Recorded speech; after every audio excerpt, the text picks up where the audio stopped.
السلام علیکم۔ آپ جاننا چاہیں گے کہ اس دنیا میں کپڑے اور قلم اور دنیا کو ترقی کی راہ پر گامزن کس نے کیے؟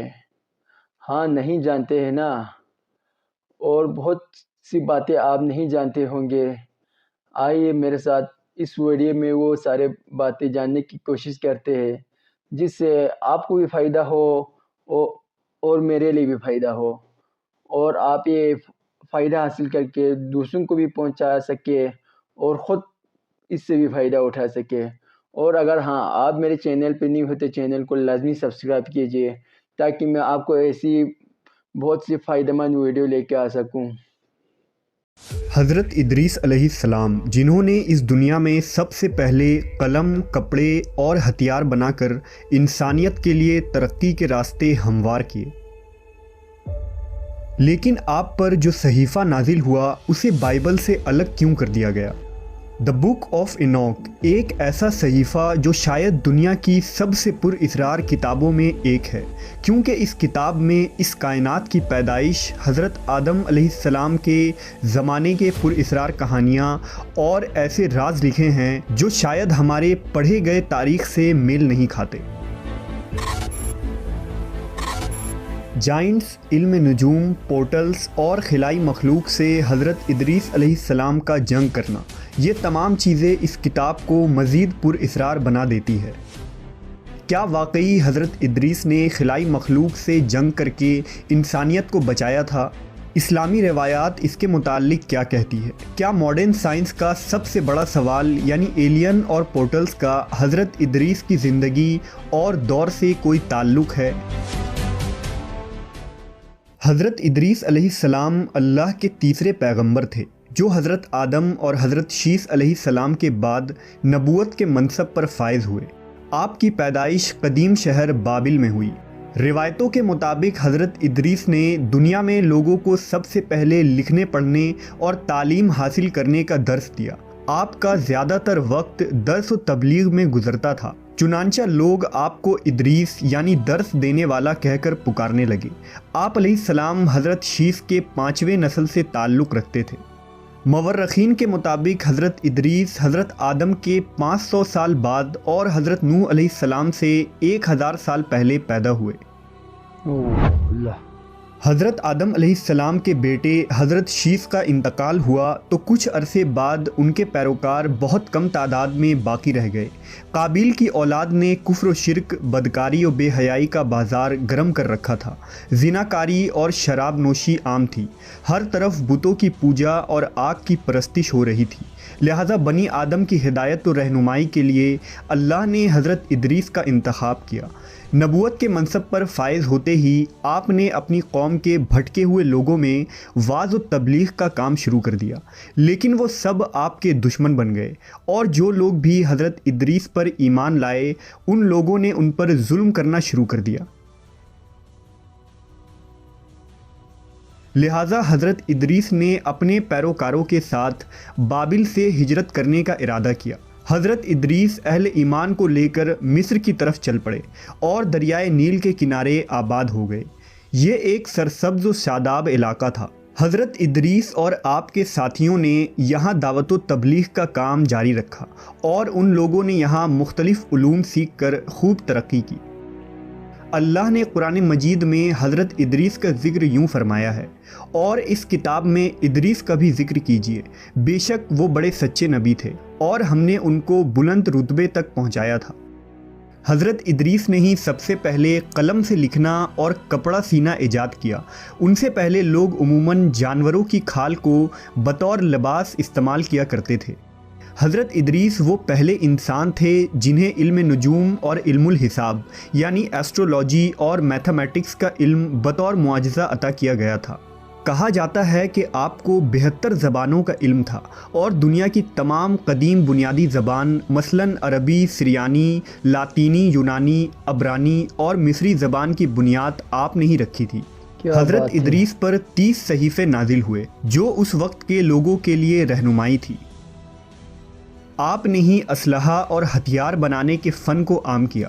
مورخین نے لکھا ہے کہ چونکہ بنی قابیل بار بار آپ کے علاقے پر حملے کیا کرتے تھے، لہٰذا آپ نے اسلحہ بنائے اور ان سے کئی بار خون ریز جنگ بھی لڑی۔ حضرت ادریس علیہ السلام نے 365 سال کی عمر پائی تھی۔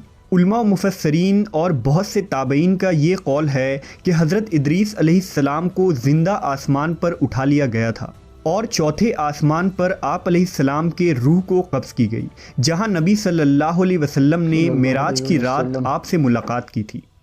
مشہور مصنف جمال الدین القفلی نے لکھا کہ عراق و ایران کے سرحدی علاقوں میں آباد التیمہ نامی ایک قوم حضرت ادریس کی باقی بچے ماندہ قوم میں ہیں، جو سائبین کی ایک شاخ ہیں۔ یہ لوگ خود کو ادریسی کہتے ہیں۔ یہ لوگ ستارے کو اپنے دینی رسومات کا ماخذ سمجھتے ہیں اور اپنی عیدیں اور قربانیاں ستاروں کے عروج اور رجوع کے وقت کے مطابق مقرر کرتے ہیں۔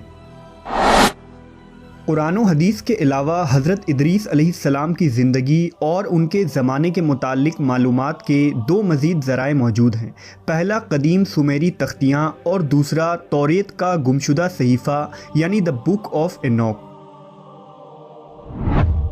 سن 1946 میں بحر مردار کے کنارے ایک غار میں 900 قدیم صحیفے دریافت ہوئے۔ یہ وہی صحیفہ ہے جو ہنوک یعنی حضرت ادریس پر نازل ہوا تھا۔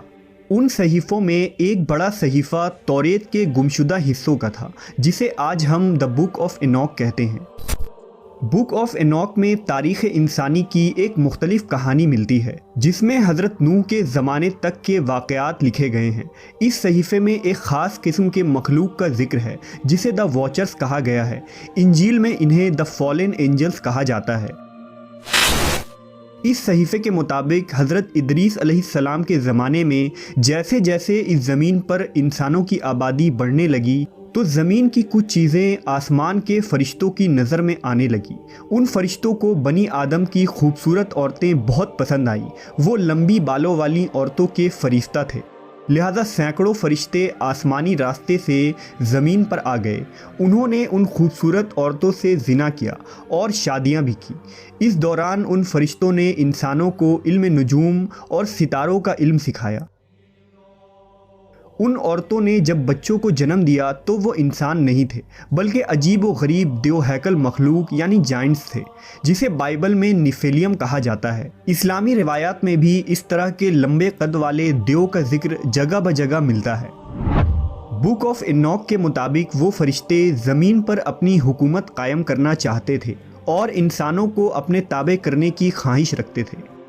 دراصل اہل کتاب یہود و نصارہ کا یہ عقیدہ ہے کہ ابلیس ایک فرشتہ تھا اور اس نے جب اللہ کی نافرمانی کی تو وہ مردود ہو کر ابلیس کہلایا، جبکہ قرآن و حدیث کے مطابق ابلیس فرشتہ نہیں بلکہ ایک جن تھا۔ لہٰذا اس غلط عقیدے کی بنیاد پر توریت اور عیسائی لٹریچر میں ان مخلوق کو فرشتہ لکھا گیا ہے، جبکہ فرشتے اللہ کے حکم کے تابع ہوتے ہیں، نہ ہی وہ نافرمان ہوتے ہیں اور نہ گناہ کر سکتے ہیں۔ وقت گزرنے کے ساتھ زمین پر ان واچرز کی آبادی بڑھتی چلی گئی۔ انہوں نے انسانوں اور جانوروں کو کھانا شروع کر دیا اور زمین میں خوب فساد ہوا۔ لہٰذا خدا نے زمین پر ایک فرشتہ بھیجا جس کا نام عزازیل تھا۔ اس نے انسانوں کو ہتھیار بنانا سکھایا۔ اس فرشتے نے انسانوں کو ستارے، سیارے اور کائنات کے متعلق علوم سکھائے، اور اسی نے اینوک یعنی حضرت ادریس علیہ السلام کو جنگ کرنے کے طریقے بھی سکھائے۔ جب ان واچرز کے جرائم حد سے زیادہ بڑھ گئے تو اللہ کی طرف سے ان پر عذاب نازل کرنے کا فیصلہ ہوا۔ لہٰذا وہ واچرز حضرت ادریس علیہ السلام کے پاس آئے اور انہوں نے اللہ سے اپنی سفارش کروائی، لیکن ان کی سفارش قبول نہیں کی گئی اور آسمان سے حضرت جبرائیل و میکائیل کی فوج نازل ہوئی۔ اس فوج نے ان کو زمین کے تہہ میں دفن کر دیا، جہاں وہ 70 نسل یا قیامت تک یوں ہی دفن رہیں گے۔ حضرت ادریس علیہ السلام کا ذکر قدیم سومیری تختیوں میں بھی ملتا ہے۔ ان سومیری ٹیبلٹس کے مطابق خنوخ کے دور میں آسمان کے راستے سے اس زمین پر دوسری مخلوق آئی تھی جن کا نام انوناکی تھا۔ سومیری انہیں خدا مانتے اور ان کی پوجا کیا کرتے تھے۔ ماڈرن ریسرچر کے مطابق انوناکی دراصل ایلینز کی ایک نسل تھی جو اس زمین پر آئی تھی۔ ان انوناکی نے ہی انسانوں کو میٹل پروسیسنگ اور مائننگ کا کام سکھایا۔ اس کے علاوہ ایسٹرونومی، سائنس، میتھمیٹکس، کاسمیٹک کا استعمال اور ہتھیار بنانا بھی سکھایا، جس کی وجہ سے انسانی تہذیب پروان چڑھی۔ اسرائیلی روایات، صحیفہ انوک اور سومیرین ٹیبلٹس کے ساتھ اگر اسلامی روایات کو جوڑا جائے تو حضرت ادریس علیہ السلام کے دور کا ایک ایسا خاکہ بنتا ہے جس سے دوسرے سیارے پر خلائی مخلوقات کی موجودگی اور پورٹلز کی موجودگی ثابت ہوتی ہے۔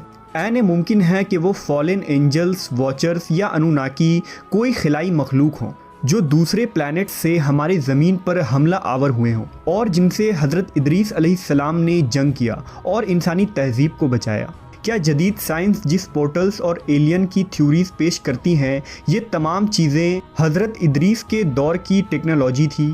قرآن و حدیث کی جدید سائنسی تعبیر کیا نئے نئے رازوں سے پردہ فاش کرنے والی ہے؟